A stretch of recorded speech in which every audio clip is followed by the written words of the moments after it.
রিম্পা তার বাবা মায়ের সঙ্গে বাস করে, কিন্তু রিম্পার বাবা এক দুর্ঘটনার ফলে নিজের পা হারিয়ে বসে। আর তখন থেকেই সংসারের দায়িত্ব রিম্পার ঘাড়ে এসে পড়ে। রিম্পার বাবার যেহেতু চিকেনের দোকান ছিল, তাই রিম্পা তার বাবার দোকানে যা চিকেন ছিল সেই চিকেন নিয়ে নিজে চিকেন সিঙ্গারার দোকান খোলে। আর রিম্পা প্রতিদিন বেশ ভালো টাকা ইনকাম করে, তাই তাদের সংসারে আর কোনো অসুবিধা থাকে না। রিম্পা তার বাবা মায়ের সঙ্গে হাসি খুশি দিন কাটায়। এমনই একদিন রিম্পা তার দোকানে বসে চিকেন সিঙ্গারা বিক্রি করছিল, আর তখনই তার দোকানে অনেক মানুষের ভিড় হয়ে যায়।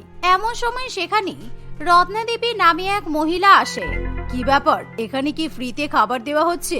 মনে হচ্ছে সিঙ্গারা ফ্রিতে দেওয়া হচ্ছে। আমিও গিয়ে তাহলে দুটো খেয়ে আসি, তাহলে বাড়িতে গিয়ে আর কিছু খাবো না। সিঙ্গারা খেয়েই আমার পেট ভরে যাবে, আজকে তাহলে রান্নাও করতে হবে না।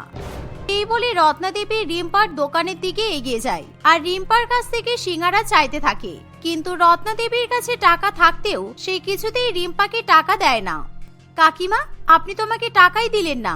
এই চিকেন সিঙ্গারার দাম তো 20 টাকা করে, আর আপনি একটা টাকা না দিয়েও চলে যাচ্ছেন। আর তাছাড়া আপনি কিন্তু 4-5টা সিঙ্গারা খেয়ে ফেলেছেন। আসলে মা, আমার কাছে তো টাকা নেই, আর আমার খুব খিদে পেয়েছিল। বাড়ি থেকে আমি টাকা আনতেও ভুলে গেছি। তুমি কিছু মনে করো না, কেমন? ও আচ্ছা, ঠিক আছে কাকিমা, আপনাকে তাহলে টাকা দিতে হবে না। আপনি সাবধানে বাড়ি চলে যান। এই শুনে রত্নাদেবী সেখানে আর এক মুহূর্ত দাঁড়ায় না, সে সোজা বাড়িতে ফিরে যায়। আর এভাবেই রিম্পাকে ঠকিয়ে রত্নাদেবী ভীষণ পরিমাণে মজা পায়, আর সে মনে মনে খুবই খুশি হয়। আসলে রত্নাদেবী ভীষণই কিপটে একজন মহিলা ছিল। বাড়িতে রান্না না করে লোকের বাড়ি থেকে বা বাইরে থেকে কখনো বা অন্য কোনো দোকান থেকে সে ছলচাতুরি করে খাবার খেয়ে চলে আসে, আর তার বদলে কাউকে কোনো টাকা দেয় না। রত্নাদেবী সবসময় শুধু সুযোগ খোঁজে কিভাবে ফ্রিতে খাবার খাওয়া যায়। আর আজকে সে রিম্পাকে বোকা বানিয়ে চিকেন সিঙ্গারা খেয়ে বাড়িতে চলে আসে। এভাবেই বেশ কিছুদিন কাটে, আর একদিন আবার রত্নাদেবী রিম্পার দোকানের সামনে গিয়ে হাজির হয়। এই মেয়েটার দোকানের সামনে এখনো ভিড় আছে। আমি যখনই দেখি তখনই এর দোকানের সামনে ভিড় থাকে, তার মানে এই মেয়েটা অনেক টাকা ইনকাম করে। আমি যদি এই মেয়েটাকে কোনোভাবে বাড়ির বৌমা করে নিয়ে যেতে পারি, তাহলে এর ইনকামের সব টাকা আমার হাতেই আসবে। হ্যাঁ, এভাবেই রত্নাদেবী বুদ্ধি খাটিয়ে রিম্পার সঙ্গে কথাবার্তা বলে রিম্পার বাড়ির অ্যাড্রেস জেনে নেয়। আর পরের দিনই রত্নাদেবী রিম্পাদের বাড়িতে গিয়ে পৌঁছায়। আসলে আমি আপনাদের সঙ্গে একটা গুরুত্বপূর্ণ কথা বলতে এসেছি। আসলে কি জানেন তো, আপনাদের মেয়ে রিম্পাকে আমার খুব পছন্দ হয়েছে। ও খুব ভালো মেয়ে আর খুবই মিষ্টি একটা মেয়ে, তাই আমি ভেবেছি রিম্পাকে আমার বাড়ির বৌমা করব। আপনারা কি রাজি আছেন? হ্যাঁ হ্যাঁ, আমরাও তো এমন একটা পাত্র খুঁজছিলাম যাকে আমার মেয়ের সঙ্গে ভালো মানাবে, আর যে আমার মেয়েকে সুখেও রাখবে। আর আপনি যখন নিজেই বাড়িতে বলতে এসেছেন, তাহলে আমরা এই প্রস্তাব ফিরিয়েই বা দিই কিভাবে বলুন তো? নিশ্চয়ই আপনার ছেলের সঙ্গে আমার মেয়ের বিয়ে হবে। সত্যি? যাক, তাহলে আমি পুরোপুরি নিশ্চিন্ত হলাম। মানে এবার রিম্পা আমার বাড়ির বৌমা হয়ে যাবে, আর আমি প্রত্যেকদিন আমার বৌমার হাতে চিকেন সিঙ্গারা খেতে পারবো। এই শুনে রিম্পার বাবা মা এবং রিম্পা সকলেই খুবই খুশি হয়। আর দুই পরিবারের সহমতে রিম্পার সঙ্গে রত্নাদেবীর ছেলে রাজীবের বিয়ে ঠিক করা হয়। রাজীব শহরে থাকতো, আর তার মা সবসময় একা বাড়িতে থাকতো। তাদের বাড়িতে আর অন্য কেউ ছিল না। আর শহরে ছেলে যা টাকা রোজগার করত, সব টাকাই সে তার মাকে পাঠিয়ে দিত। কিন্তু তা সত্ত্বেও রত্নাদেবী কিছুতেই একটা টাকাও খরচা করতে চাইতো না।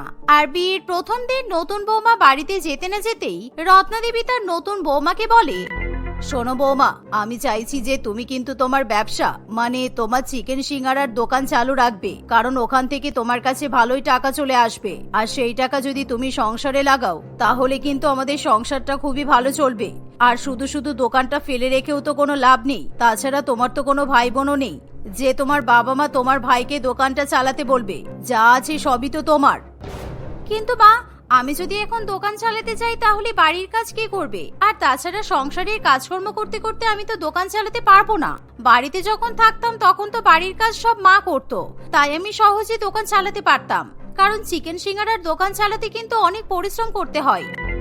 ওফো, তুমি ওসব কিছু চিন্তা করো না। তুমি সন্ধ্যাবেলা চিকেন সিঙ্গারা বিক্রি করতে যাবে, আর তার আগে তো বাড়ির কাজকর্ম করে রেখে যেতেই পারো, তাই না? আপনি বুঝতে পারছেন না মা, আসলে চিকেন সিঙ্গারা বানাতে বানাতেই তো সন্ধ্যা হয়ে আসে, আর তার আগে আমাকে সবকিছু রেডি করতে হয়, কারণ আমার দোকানে সন্ধ্যাবেলা থেকে অনেক মানুষের ভিড় জমে যায়। আমি এসব কিছু শুনতে চাই না। আমি চাই তুমি তোমার দোকানটা চালিয়ে যাও, আর যা টাকা রোজগার হবে তুমি আমার হাতে তুলে দেবে। যেহেতু আমি তোমার শাশুড়ি মা, তাই তোমার টাকার উপর আমার অধিকার আছে। রত্নাদেবীর এই কথা শুনে রিম্পা চুপ করে থাকে, কিন্তু রিম্পার বুঝতে বাকি থাকে না যে তার শাশুড়ি মা কি ধরনের মহিলা। শুধুমাত্র টাকার জন্যই রত্নাদেবী রিম্পাকে এই বাড়ির বৌমা করে নিয়ে এসেছে, এটা রিম্পার কাছে স্পষ্টভাবে প্রকট হয়ে ওঠে। আর পরের দিন থেকে রিম্পা বাড়ির সমস্ত কাজ করে সিঙ্গারা বিক্রি করতে বেরিয়ে পড়ে। আর তার শ্বশুর বাড়িতে কোনো অভাব ছিল না ঠিকই, কিন্তু তা সত্ত্বেও রত্নাদেবী ইচ্ছে করে তার বৌমাকে চিকেন সিঙ্গারার দোকান চালাতে বলে। আর শহরে থেকে ছেলে যা টাকা ইনকাম করে বাড়িতে পাঠায়, রত্নাদেবী সব টাকা নিজের কাছে রেখে দেয় আর রিম্পার ইনকাম করা টাকা সংসারে লাগায়। একদিন, মা বলছিলাম যে বাড়িতে কিছু সবজি নেই, তাহলে কি আজকে আমি চিকেন রান্না করব? না না, চিকেনের তো অনেক দাম, আর তুমি তো সারাদিন চিকেন সিঙ্গারা বানাচ্ছ, আর এখন তো তোমাকে অনেক চিকেন সিঙ্গারা বানাতে হবে।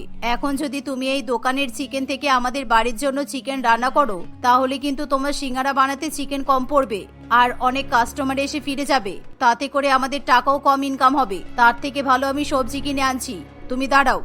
এই বলে রত্নাদেবী বাজারে চলে যায়। আর বাজারে গিয়ে সে খুবই কিপটেমি করে কম দামি শুকনো পচা সবজি খুঁজতে থাকে, কিন্তু কোনো দোকানদার কম দামি সবজি দিতে রাজি হয় না। তাই ঘুরে ঘুরে রত্নাদেবী অন্য একটা দোকানে চলে যায়, আর সেখানে আলাদা করে অল্প কিছু সবজি রাখা ছিল। এই যে দাদা, বলছি এই সবজিগুলো এরকম ভাবে আলাদা করে রেখেছেন কেন? এগুলোর দাম কত?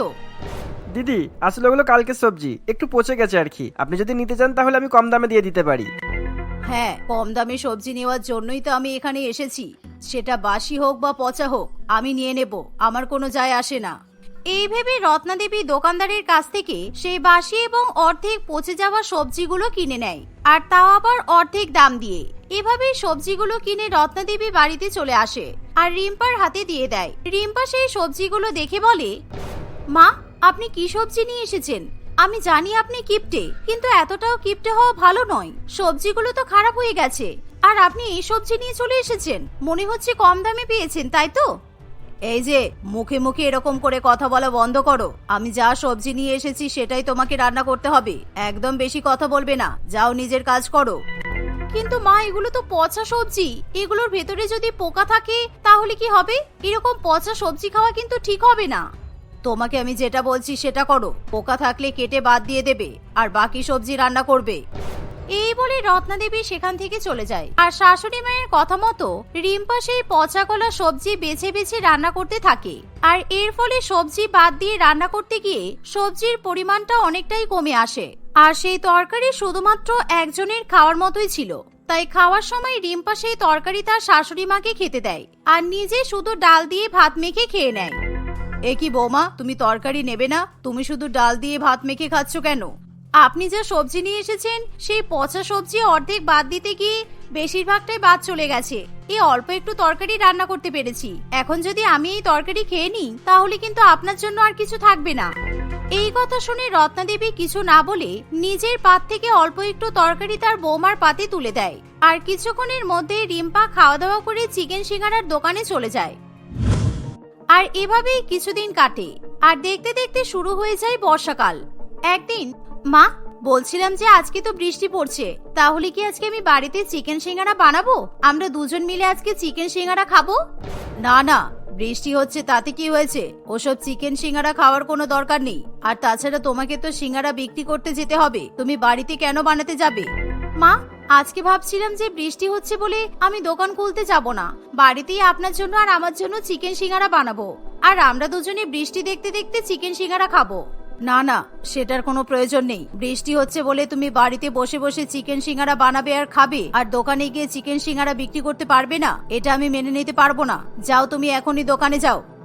শাশুড়ি মায়ের কথা মতো রিম্পাকে বৃষ্টিতে ভিজে ভিজেই দোকানে যেতে হয়। এর ফলে রিম্পা খুবই বিরক্ত হয়ে ওঠে, কিন্তু তার কিছু করারও থাকে না। সে প্রতিদিন যা টাকা রোজগার করে সব টাকাই তার শাশুড়ি মায়ের হাতে তুলে দেয়। এর ফলে তার নিজের হাতে কোনো টাকাই থাকে না।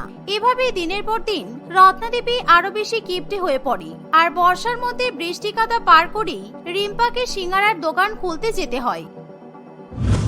এভাবেই সময় অতিবাহিত হতে থাকে।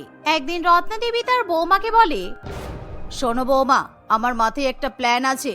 তুমি যদি এর থেকেও চড়া দামে সিঙ্গারা বিক্রি করো তাহলে দেখবে তোমার কিন্তু আরো লাভ হবে, কারণ তোমার হাতে চিকেন সিঙ্গারার টেস্ট কিন্তু দারুণ হয়। আর এই বর্ষাকালে কিন্তু মানুষজন চিকেন সিঙ্গারা খেতে খুব ভালোবাসে, তাই তোমার দোকানে আগের থেকে অনেক মানুষের ভিড় হচ্ছে। এখন যদি তুমি চিকেন সিঙ্গারার দাম বাড়িয়ে দাও তাহলে কিন্তু আমাদের আরো বেশি ইনকাম হবে, বুঝলে? আর শোনো, তুমি চিকেন সিঙ্গারার মধ্যে কিন্তু একটু কম করে চিকেন দেবে, যাতে অর্ধেক চিকেন বেঁচে যায়। তাহলে ওই চিকেন দিয়ে তুমি 2টো করে সিঙ্গারা বানাতে পারবে, এতে করে আমাদের আরো লাভ হবে। কিন্তু মা, আমি তো সেই কবে থেকে চিকেন সিঙ্গারার দোকান খুলেছি, আর আমি খুব ভালো করেই জানি চিকেন সিঙ্গারাতে কতটা চিকেন দিতে হয়। আপনি যদি এখন সিঙ্গারাতে কম করে চিকেন দিতে বলেন তাহলে আমি কি করে পারবো? আর তাছাড়া সিঙ্গারার মধ্যে অল্প চিকেন দিলে কাস্টমাররা তো বুঝতে পেরে যাবে, আর ওরা তাহলে আমার কাছে আর কেউ চিকেন সিঙ্গারা খেতেই আসবে না। আমি তোমাকে যেটা বলছি তুমি সেটাই করো। আর হ্যাঁ, চিকেন কেনার জন্য আমি তোমাকে যা টাকা দিচ্ছি এই টাকাটাও কিন্তু আমি আর কাল থেকে দেব না। আজকে তুমি বেশি করে চিকেন কিনে নাও, আর সেই চিকেন তুমি 1 মাস ধরে ফ্রিজে রেখে দেবে, কেমন? রিম্পা তার শাশুড়ি মায়ের কথা শুনে একেবারে চমকে ওঠে। কিপটে মানুষ দেখেছি, কিন্তু এতটা কিপটে মহিলা আমি প্রথম দেখছি। আমাকে শেখাচ্ছে চিকেন সিঙ্গারা কিভাবে বানাতে হয়। আচ্ছা দেখা যাক, এবার চিকেন কম দিলে আমিও দেখি মায়ের বুদ্ধিতে দোকান চালালে কোনো কাস্টমার আসে কিনা।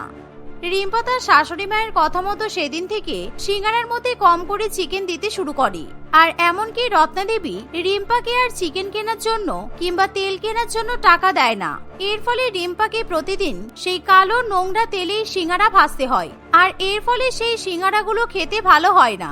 এমনকি সিঙ্গারার মধ্যে চিকেনের অল্প অল্প টুকরো পেয়ে কাস্টমাররা একের পর এক রিম্পার দোকান থেকে অন্য জায়গায় চলে যেতে শুরু করে। এর ফলে রিম্পার অনেক বেশি লোকসান হয়ে যায়, আর সে যা টাকা ইনকাম করত তার অর্ধেক টাকাও এখন সে ইনকাম করতে পারে না। আর এই দেখে রত্না দেবী খুবই রেগে যায়। তুমি তো এর আগে আমাকে এত কম টাকা কখনোই দাওনি, তাহলে আজকে মাত্র 100 টাকা তুমি কেন দিচ্ছ? তুমি সব টাকা লুকিয়ে রেখেছো আমি বুঝতেই পারছি, এখনই সব টাকা বের করো। মা, আপনি সব জায়গা চেক করে দেখে নিতে পারেন, কোথাও থেকে যদি আপনি টাকা খুঁজে পান তাহলে আপনি নিয়ে নিতে পারেন। আর এই টাকা নেওয়ার মতো আমার কোনো ইচ্ছা নেই। এরকম কিপটেমি করলে আপনি 100 টাকা আর ইনকাম করতে পারবেন না।